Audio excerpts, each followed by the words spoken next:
Et dans la foulée ce soir, on va s'intéresser précisément à une unité de production, une PME, une société de la place. On y fabrique, vous allez le voir, l'huile de soja. Comment cela se fait? Eh bien, regardez ce reportage de Christine Pétiquier-Loudet qui ne manque pas de relever la quote-part de cette production dans l'économie nationale. De la farine vitaminée pour enfants, un produit transformé et conditionné à l'usine Epsilon à Lomé. Les matières premières qui entrent dans la fabrication de cette farine sont le maïs, le soja, le riz, le blé et le fonio. Nous trions et le maïs et le soja.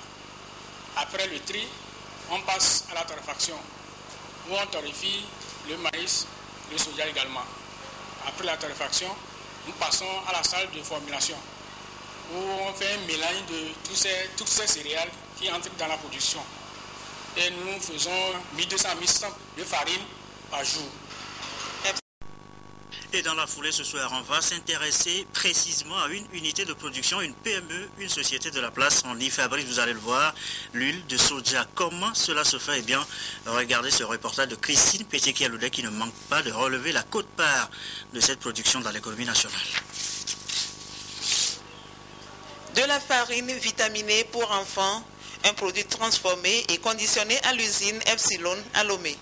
Les matières premières qui entrent dans la fabrication de cette farine sont le maïs, le soja, le riz, le blé et le fonio. Nous trions et le maïs et le soja. Après le tri, on passe à la torréfaction, où on torréfie le maïs, le soja également. Après la torréfaction, nous passons à la salle de formulation, où on fait un mélange de toutes ces céréales qui entrent dans la production. Et nous faisons 1200-1100 de farine par jour. Epsilon produit aussi de l'huile à base du soja. Au moins 100 litres d'huile sortent chaque jour de cette machine. Nous avons des grossistes auxquels nous livrons. Nous avons également des pharmacies, des supermarchés, également au marché. Nous entretenons des femmes qui achètent et revendent.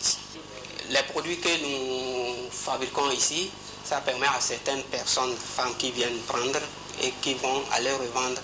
Donc en revendant, quand même, il y aura un prix-value. Nous entretenons des relations avec la direction, même pour ne pas dire le ministère du développement à la base, qui nous suit ici, qui nous a même aidé à un moment à pouvoir trouver nos matières premières à travers les organismes, les ONG qui produisent du maïs et du soja.